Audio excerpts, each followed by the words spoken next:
अस्सलामुअलैकुम। आज का हमारा टॉपिक है state, it's functions and theories कि रियासत क्या है, वो किस तरह काम करती हैं और इसकी थ्योरीज़ क्या हैं। सबसे पहले हम लोग देखते हैं कॉन्टेक्स्ट। उसमें हम लोग पढ़ेंगे स्टेट है क्या, रियासत है क्या, इस टाइप ऑफ स्टेट पढ़ेंगे, फंक्शंस पढ़ेंगे स्टेट के, थ्योरीज़ ऑफ स्टेट्स पढ़ेंगे। तो सबसे पहले state. The word state taking from Latin language star which mean stand। जो ये लफ्ज़ है स्टेट का, ये लैटिन लैंग्वेज से लिया गया है। स्टार इसका मतलब है एक जगह मुत्तहिद होकर खड़े हो जाना, और स्टेट का दूसरा मतलब है कंडीशन ऑफ द कंट्री। कि रियासत जो है वो हमेशा कंडीशंस बनाती हैं कंट्री की, कि वो बेहतर कंडीशन में है, अंडर डेवलपिंग है या डेवलप्ड है। अब Italian thinker Machiavelli introduce the word state in political science. Political science में जो इटालियन थिंकर हैं मैचिवेल, उन्होंने इसको मुतारिफ़ करवाया था स्टेट को पॉलिटिकल साइंस में। State is a political community that occupy the territory sovereignty under the government is called the state. एक रियासत तभी मुकम्मल हो सकती है जब उसके पास उसकी टेरिटरी हो, सॉवरेनिटी हो, गवर्नमेंट हो, तभी वो एक रियासत कहलाएगी। इसके बाद देखते हैं type of state. Type of state can be spared into two categories, एक तो democracy and other one is dictatorship. ये दो अलग अलग स्टेट की जो है ना टाइप्स हैं। इसको हम लोग देख लेते हैं कि डेमोक्रेसी है क्या। A system of a government by the whole population or all the eligible member of a state, typically through elected representative। अब डेमोक्रेसी क्या है? इसमें जो सिस्टम है गवर्नमेंट का, उसमें सारी जितनी भी पॉपुलेशंस है मिल के वो एक मेंबर को इलेक्ट करती हैं। ठीक है, तो ये जो है ना लोग इलेक्ट करते हैं लोग जो होते हैं, जो एक मुल्क के अंदर रह रहे होते हैं, अवाम जो होती है, ये वो फैसला करती है कि उनका हुक्मरान कौन होगा। वो इलेक्शंस करवाते हैं और इलेक्शंस के ज़रिए इलेक्ट होके जो मेंबर आता है वही इसका लीडर होता है कंट्री का। A system of a parliamentary democracy. ये जो डेमोक्रेसी है पार्लियामेंट का सिस्टम है। एक बहुत ही फेमस लीडर रह चुके हैं इब्राहिम लिंकन, जिन्होंने एक बहुत ही फेमस थ्योरी दी थी डेमोक्रेसी के बारे में, of the people, bye the people and for the people. मतलब डेमोक्रेसी जो है वो लोगों के लिए है, लोगों से है और लोगों में है।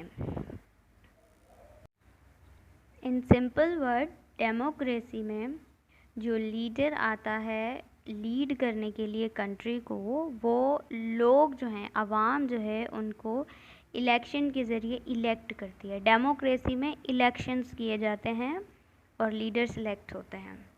इसके बाद है dictatorship. Dictatorship a country govern by a director. ठीक है, इसमें कोई इलेक्शंस वगैरह नहीं होते। नीचे वाली डेफिनेशन आप देख लें। Dictatorship is a form of the government characterized by unelected leader or group of leader that hold government power with few to no limitations। Dictatorship जो है ये एक फॉर्म है गवर्नमेंट की, ठीक है, लेकिन इसमें जो है ना अनइलेक्टेड लीडर आते हैं, जो इलेक्शंस करके नहीं आते हैं बल्कि 2 नंबरी करके आते हैं, और ये होल्ड करते हैं गवर्नमेंट की जितनी भी पावर्स होती हैं, उनको एंजॉय करते हैं बिना किसी रुकावट के, बिना ये सोचे कि ये आवाम का हक है, बल्कि वो सिर्फ अपने मज़े के लिए सारी जितनी भी पावर्स होती हैं बिना लिमिट के उसको यूज़ करते हैं। Government in which one person और small group process absolute power without effective constitutional limitation. देखें, वो कॉन्स्टिट्यूशंस जो होता है ना उनको भी फॉलो नहीं करते हैं। डिक्टेटरशिप में जो डायरेक्टर्स होते हैं, जो लीडर होते हैं या ग्रुप ऑफ लीडर्स होते हैं, वो अपनी पावर को बिना कॉन्स्टिट्यूशनल जो लिमिट्स होती हैं उनको क्रॉस करते हैं और अपनी मर्ज़ी से अपने कंट्रीज़ को लीड करते हैं। ठीक है, इसमें आवाम का कोई भी हाथ नहीं होता है, बल्कि जो आवाम होती है वो बिला वजह ही पिस रही होती है। अब है फंक्शन ऑफ स्टेट, यानी कि रियासत के जो काम हैं जो वो सर अंजाम देती है वो क्या चीज़ है। एक तो मार्केट इंगेजमेंट, मार्केट में जो भी खाने पीने की चीज़ों से लेके पहनने ओढ़ने की चीज़ें, कपड़े वगैरह, साबुन, शैम्पू, पेट्रोल, खाद खुराक, हर चीज़, उसके रेट जो होते हैं, महंगाई करना, सस्ती चीज़ें करना, ये सब रियासत का काम होता है जो सरअंजाम देती है। इसके बाद है सिक्योरिटी, यानी कि हर एक इंडिविजुअल को एक सिक्योरिटी तहफ़्फ़ुज़ फ़राहम करना कि हर आवाम, जो भी आवाम है, वो अपने मुल्क में बिना किसी खौफ के रह सके। इंफ्रास्ट्रक्चर, यानी कि जो रियासत है वो अपनी कंट्री में फैक्ट्रीज़ लगाती हैं, जैसे कि साबुन की फैक्ट्री, कपड़े की फैक्ट्री, शुगर मिल्स, और भी इस तरह मिल्स होती हैं, फैक्ट्रीज़ होती हैं, बनाई जाती हैं ताकि मुल्क की जो मुआशियत है, जो इकोनॉमिक है, उसको स्ट्रॉन्ग किया जा सके। रूल्स ऑफ लॉ, यानी कि लॉ, कानून बहुत ज़्यादा ज़रूरी है ईच कंट्री, हर रियासत में, हर मुल्क में, क्योंकि अगर कानून नहीं होगा तो बंदा बंदे के साथ नाइंसाफ़ी तो करेगा मगर बेफजूल में भी उसको खा जाएगा। Public finance management, financial management, यानी कि जो हर कंट्री में 3 किस्म के लोग रहते हैं। एडलीट हो गए, एक तो नॉर्मल हो गए, और एक बिल्कुल पुअर हो गए। तो उनके लिए वो कि जो गरीब बंदा है वो दाल मुर्गी रोटी खा सके, उसके लिए उतनी महंगाई करते हैं। तो मतलब हर किसी को देखकर चलना पड़ता है यहाँ पर। ये स्टेट के, एक रियासत के काम होते हैं। सिटीज़न इंगेजमेंट, यानी कि जो शहरी लोग हैं उनकी हर चीज़ के खाना पीना ओढ़ना, इसके अलावा तालीम, हर चीज़ का ख़याल रखती है हमारी रियासत।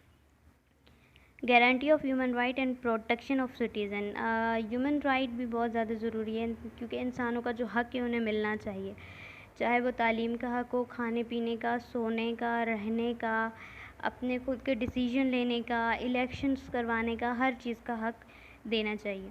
इसके अलावा ये तो हो गई कंट्रीज़ के अंदर की ताल्लुकात। रियासत जो है वो फ़ॉरेन रिलेशंस जो होते हैं ना, उनको भी मेंटेन करती है ताकि ट्रेडिंग चलती रहे, रिलेशंस अच्छे रहें। इसलिए भी कि अगर कोई कंट्री हमारी कंट्री पे अटैक करती है तो दूसरी कंट्री जो दोस्त ममालिक है वो हमारी मदद कर सके। Government speeding, distribution of income, यानी कि जो भी गवर्नमेंट एम्प्लॉय होते हैं उनकी हर मंथ पे जो सैलरी वगैरह आती है। फेडरल बजट, ये जो बजट होता है हमारी कंट्री का, कि अगर बजट ज़्यादा है तो मुल्क में सस्ता, हर चीज़ सस्ती कर देनी चाहिए। अगर बजट नहीं है तो टैक्स के ज़रिए जो है ख़जाने को पूरा किया जाता है। Protect the life and property of its people, जो आवाम है, आम रहने वाले लोग जो एक मुल्क में, एक रियासत के अंडर रहते हैं, उनकी प्रॉपर्टी और उनकी ज़िंदगियों की हिफाजत करना भी रियासत की ड्यूटी में शामिल है। एजुकेशन एक बहुत बड़ी ज़िम्मेदारी है रियासत की, जो उन्हें हर शहर, हर कैपिटल, हर लार्ज, हर स्मॉल शहर, सिटी, गांव, विलेज, अर्बन, रूरल, हर जगह पहुंचानी चाहिए। Trade regulation, national security and reduce the poverty, unemployment, increasing the wealth, happiness. ये इजी हैं, आप लोगों को समझ तो आ गए होंगे कि वो गुर्बत को ख़त्म करते हैं, मतलब रोज़गार देते हैं ताकि हर एक फैमिली जो है खुशहाल ज़िंदगी गुजार सके। इसके बाद देखते हैं theories of state. There are 4 type of state. जो थ्योरीज़ हैं वो 4 टाइप की हैं। एक है फोर्स थ्योरी, दूसरी है एवोल्यूशन थ्योरी, तीसरी है डिवाइन राइट थ्योरी, चौथी है सोशल कंस्ट्रक्ट थ्योरी। ये बहुत बड़ी बड़ी थ्योरीज़ हैं, फ़िलहाल हम यहाँ पर इंट्रो दे रहे हैं, इन पर मैं अलग से वीडियोस बनाऊँगी। तो सबसे पहले है force theory. This theory believe that the state was born of force. ये जो थ्योरी है फोर्स थ्योरी, ये यकीन रखती है कि जो रियासत है वो पैदा ही होती है ताकत के साथ। अगर किसी रियासत में ताकत नहीं है तो वो रियासत बहुत जल्द टूट जाएगी। यानी कि अगर किसी इंडिविजुअल के पास, या ग्रुप ऑफ पीपल, या ग्रुप ऑफ लीडर्स कह सकते हैं, उनके पास अगर पावर है, फोर्स है, तब जाके वो एक रियासत बना सकते हैं, अदरवाइज़ रियासत नहीं बन सकती। वन पर्सन और small group claim control over an area and force all within it to submit. एक बंदा जिसके पास पावर है, या एक छोटा सा ग्रुप जो किसी एरिया को कंट्रोल कर ले, उसके ऊपर हुकूमत करे, तो वो वहाँ का लीडर ही कहलाएगा और ये उसकी रियासत ही कहलाएगी। तो फोर्थ थ्योरी ये कहती है, the exponent of the fourth theory were of the view that the origin of state and its development was based on force. That is, force used to be strong over the weak and their consequent control over them. अब ये जो fourth theory है इसका मानना ये है कि ताकत के बगैर तो रियासत कुछ भी नहीं है। इसके अलावा रियासत तभी कायम होती है जब कोई एक ताकतवर किसी कमज़ोर के ऊपर अबूर हासिल कर ले, तो वो वहाँ का लीडर कहलाएगा और वहाँ पर अपनी रियासत कायम कर सकेगा जैसी वो करना चाहता होगा। इसके बाद है एवोल्यूशनरी थ्योरी। ये थ्योरी क्या कहती है, the state is the product of growth, a slow and steady evolution extending over a long period of a time and ultimately shaping itself into the complex structure of a modern state. अब ये जो evolutionary theory, evolution का मतलब है आराम आराम से, step by step. Evolutionary theory का मानना है कि जो रियासत है उसकी जो ग्रोथ है वो स्लो हुई है, स्टेप बाय स्टेप हुई है। जैसे कि पहले कोई एक रिटन डॉक्यूमेंट्स बना, उसके बाद दूसरा, फिर तीसरा, फिर पहले झोपड़ी, फिर घर, फिर बेंगलो, फिर महल। इस तरह से ये मानते हैं कि रियासत भी इसी तरह day by day, step by step developed होती आई है। According to Charles Darwin and Alfred Russel Wallace in the 19th century, the theory evolution by the natural selection। जो चार्ल्स डार्विन हैं और अल्फ्रेड हैं, इनका मानना ये है, जिन्होंने 19th सेंचुरी में ये थ्योरी दी थी, इनका मानना ये है कि ये एक नेचुरल सिलेक्शंस हैं। इसमें जो है वो नेचुरली हर चीज़ होती है, डेवलप्ड होती है। वक्त के साथ जैसे जैसे वक्त बदलता है वैसे वैसे रियासत भी बदलती गई है, day by day. Evolutionary theory take a long term view of the emergence of the human species. According to the perspective human today carry with them genetically direct trait passed down from the generation to generation that have contributed to survival and reproductive success। अब evolutionary theory जो है, एक तो इसने बहुत time लगाया है फैलने में और लोगों को इसके बारे में अवेयरनेस देने में, ठीक है। इसके बाद इसका जो पर्सपेक्टिव है वो ये है कि जो इंसान है ना, ये जनरेशन टू जनरेशन जैसे डेवलप्ड हुआ है। पहले बाप होता है, फिर बेटा होता है, फिर उसका दादा होता है, फिर परदादा, फिर परदादा। तो परदादा ने कुछ और माहौल देखा होता है, फिर दादे ने कुछ और माहौल क्रिएट किया होता है अपने घर का। फिर हमारे जो वालिद साहब होते हैं वो हमारे घर को कुछ और तरीके से लीड करते हैं अपनी सोच के मुताबिक। फिर हमारा जो बाप होता है वो अलग तरीके से, उसका बेटा जो होता है वो अलग तरीके से। तो इसी तरह जो रियासत है वो वक्त और हालात और डेवलपमेंट के साथ साथ चेंज होती आई है। एवोल्यूशनरी थ्योरी का मानना ये है। इसके बाद है डिवाइन राइट थ्योरी। अब इसमें जो James believe that the divine right theory is absolute power of the king were giving by the God. अब ये बहुत इंटरेस्टिंग है, इस पर मैं वैसे अलग से एक ट्यूटोरियल बना दूँगी। इसमें यह है कि जो जेम्स हैं वो यकीन रखते हैं कि ये जो पावर है ना वो एब्सोल्युटली जो गॉड होता है ना उसने किंग को ही दी है, बादशाह को ही दी है। जब बादशाह पैदा होता है तो उसको वो ताकत दे दी जाती है कि आने वाले वक्त में तुम ही बादशाह बनोगे, यानी कि बादशाह का बेटा ही बादशाह बनेगा। ये विरासत से चलती हुई आ रही है। डिवाइन राइट थ्योरी ये बयान करती है।